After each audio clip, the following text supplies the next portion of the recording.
Obadiah. The vision of Obadiah. Thus saith the Lord God concerning Edom, We have heard a rumor from the Lord, and an ambassador is sent among the heathen. Arise ye, and let us rise up against her in battle. Behold, I have made thee small among the heathen. Thou art greatly despised. The pride of thine heart hath deceived thee. Thou that dwellest in the clefts of the rock, whose habitation is high, that saith in his heart, Who shall bring me down to the ground? Though thou exalt thyself as the eagle, and though thou set thy nest among the stars, thence will I bring thee down, saith the Lord. If thieves came to thee, if robbers by night, how art thou cut off? Would they not have stolen till they had enough? If the grape gatherers came to thee, would they not leave some grapes? How are the things of Esau searched out? How are his hidden things sought up? All the men of thy confederacy have brought thee even to the border.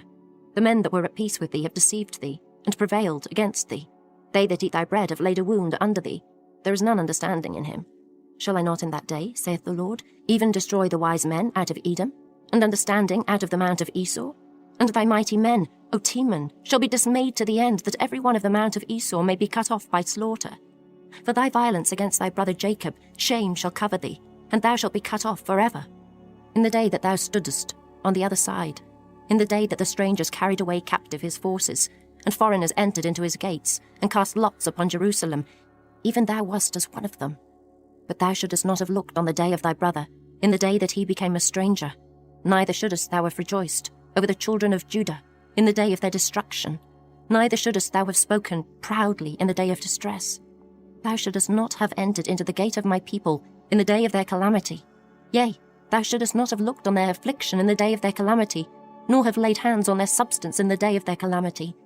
Neither shouldest thou have stood in the crossway to cut off those of his that did escape. Neither shouldest thou have delivered up those of his that did remain in the day of distress. For the day of the Lord is near upon all the heathen. As thou hadst done, it shall be done unto thee. Thy reward shall return upon thine own head. For as ye have drunk upon my holy mountain, so shall all the heathen drink continually. Yea, they shall drink, and they shall swallow down, and they shall be as though they had not been. But upon Mount Zion shall be deliverance, and there shall be holiness, and the house of Jacob shall possess their possessions. And the house of Jacob shall be a fire, and the house of Joseph a flame, and the house of Esau for stubble, and they shall kindle in them, and devour them. And there shall not be any remaining of the house of Esau, for the Lord hath spoken it.